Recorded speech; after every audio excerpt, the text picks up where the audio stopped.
Hi, so in this video, I'm going to talk about 6 ways that the e-Golf is better than our Tesla. Now, as a Tesla fan, it does hurt me to say that a little bit, but it's true. I'm not going to talk about areas such as performance because the Tesla will outperform the e-Golf. Bless it. I'm not going to talk about things like parking in multi-storey car parks because that's where the e-Golf really shines. So let's get started with number 1. So number 1 is door closing. I know it seems trivial, but you can kind of tell how a car's built by how the door closes.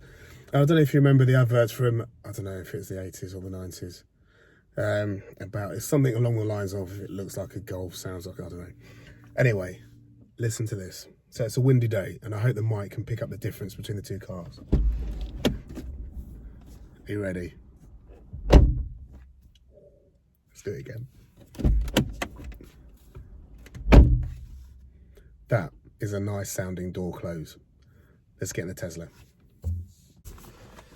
Okay, I'm sorry about this Tesla. Let's see how this sounds in comparison. I mean, I just don't... I know this is a frameless door, so kind of the window needs to move as well. I'm just a bit indifferent to it.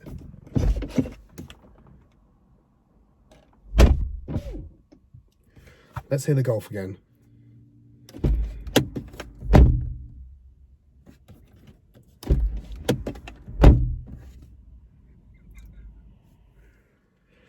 I think, in fact, I'm sure, if you can hear what I'm hearing, the Golf wins.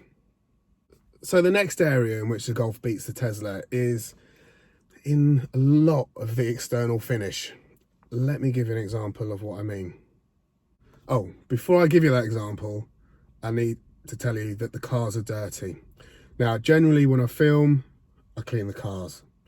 I want you to see them in their best light. It's the 20th of March, 2020. We're kind of on lockdown. Now, I've not washed my own car this century, and because of the social distancing, I'm not going anywhere near the car wash man. So I apologise in advance. Okay, it's a windy day. Here we are at the back of the Golf. Now, if we look at this light, it's just a normal Golf light. I know what you're thinking, but let's have a look in the boot. There's nothing there. Everything that holds that light in place is very neatly hidden, and there's a panel here, and if I was to take that panel off, there's where the access points would be to that light. Now, I would say that is well built. Let's check the Tesla. So here we are. Let's come to the back of the Tesla. Let's open her up. Now, it has got a power boot, which I quite like. But here's the light. You can see the light. Behind here, there are like nipples with screws on. And you can clearly see how they put the light in. In fact, there's a little bit of a gap there. I mean, that's got to be another win for the Golf. Now, number 3, which may surprise you, is the rear armrest. Now, I'm going to show you the quality of the rear armrest in the Golf, and also the ski hatch. It's got a ski hatch as well. I could get out, but it is really cold and windy, so I'm going to lean across. If my bum's in shot, I will just edit a bit out, don't worry.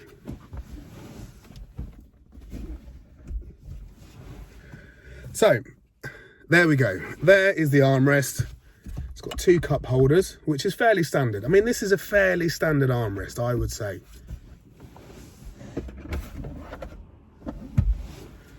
There's the ski hatch. So if you've got a long object, you can just put it through the ski hatch. Now, my wife, Evie Susie, has had that bag in her boot for about a month. It's meant to go back to her friend. I'm not going to say anything. I'm just going to have to let it go. So before I show you what's behind me, if you're enjoying this video, please hit the like button. I really do appreciate it. And if you're not a subscriber and enjoy this video, please subscribe. It helps me out no end, and it helps the channel out. So I'm in the Tesla. Now, Tesla Model S's can, if you get a performance one, cost in excess of £100,000, which is quite a lot of money, isn't it? Let's see what a Tesla Model S has where the Golf had its armrest. Now, I don't know if you can see, but there's absolutely nothing there. You can buy a Tesla Model S or X and you won't get a center armrest. It's not an option. You can't even spec it. They used to sell kind of like lumber thing that you could buy instead and put in the middle. But I mean, that's just crazy. All that money for a car and there's no armrest for the back passenger in the middle. The next thing I want to show you is panel gaps. Now, Tesla are a young car maker, and it kind of shows in, I would say, the Model S and the X especially, how it is probably, well, Elon's actually said it's much easier to draw a car than it is to make one. So have a look at this and see what you think compared to the Golf. So here's the passenger door, and have a look between the door and the B pillar. I'll just lean across. I can get my fingers in that gap. It is just a really, really big gap. And if I have a look at the Golf, look at that. That is just a much neater piece of workmanship. I can kind of squash my fingers in, but it's slightly painful. But it's just so much better. So the next thing is the driving data. So I can see here that we've done a 9-mile journey recently, and we got 2.7 miles per kilowatt hour. Long term, we've had 3.3 miles per kilowatt hour. So what that tells me is if I'm getting 3.3 miles per kilowatt hour and I've got a 30, I think the Golf has got 32 or 33 usable kilowatt hour battery, I can very easily work out how far I'm going to go, because it's just times one by the other. For example, if I'm getting 3 miles per kilowatt, I just times 3 by 32, and that gives me, oh man, it's not that easy, is it? I've got to work it out. Is it about 96? I should have perhaps worked this out before talking about it. If I'm getting 5 miles per kilowatt hour, I'm going to get close to 150 miles. It's actually quite an easy sum to do, or very easy to pick up at least. In the Tesla, it's not so easy to work out. So if I put on trips, you can see that my last trip, I was getting 300 watt hours per mile. Now, I think that's quite a hard sum to work out. It's a bit like when, I've mentioned this before, but when I used to have a petrol car, or a diesel car, we used to buy fuel in litres, but measure fuel economy in miles per gallon. There's just too much of a sum there. I can see that since owning the car, where are we? This one here, trip B, I'm not sure what that was for, but 364 watt hours per mile. I mean, what does that actually mean?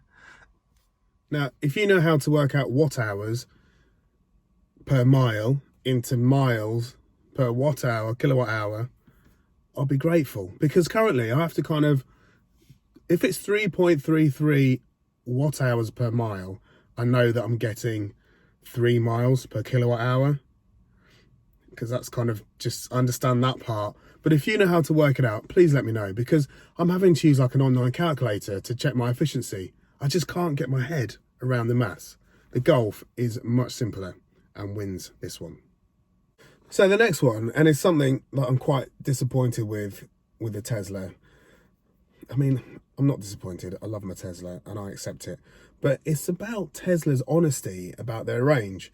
So when I bought this car, it had an NEDC figure of 304 miles. The NEDC figures are not particularly accurate.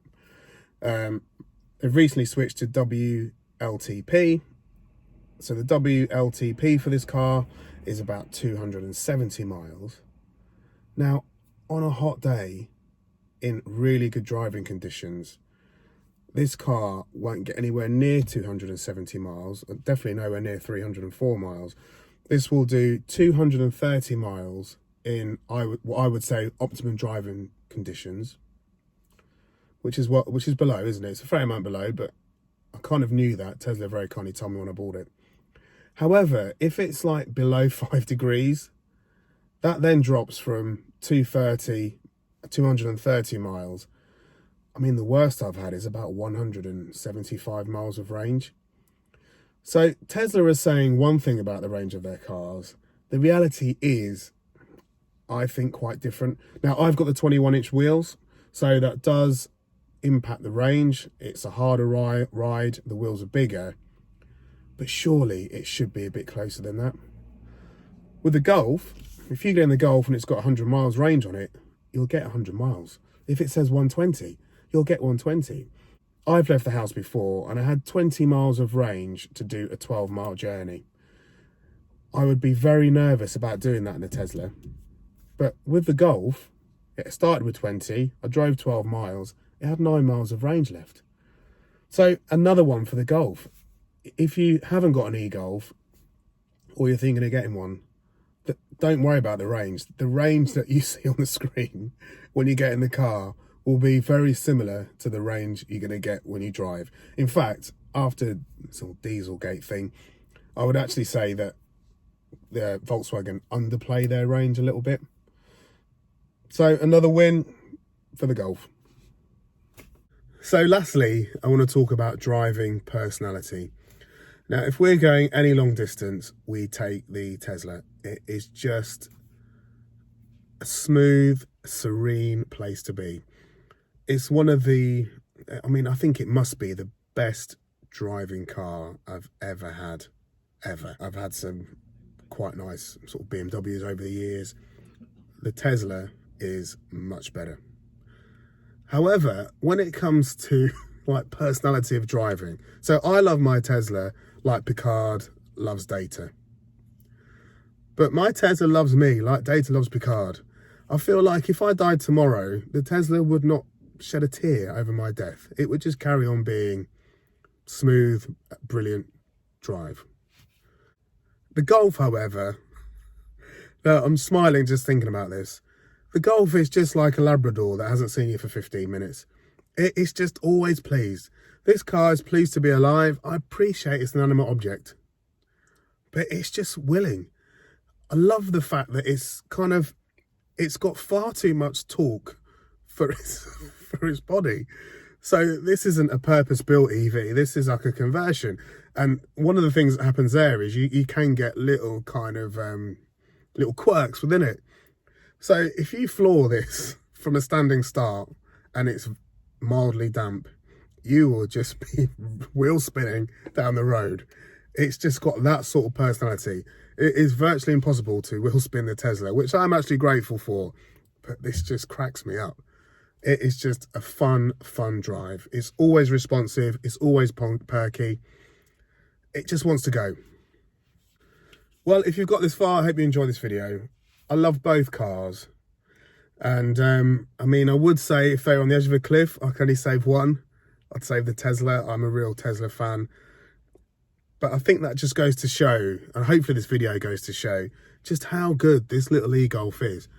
I think it's a real mistake that Volkswagen have stopped making it. I know that the ID range is coming out, and I'm going to make a video soon. I'm just writing the points for it now.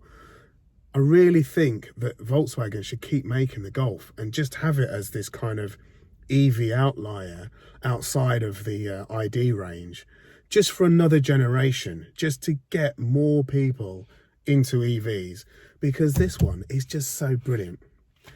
Anyway, I've gone on enough. If you've enjoyed this video, please like it. I'll put some more videos around me that you might enjoy, and until next time, see you soon.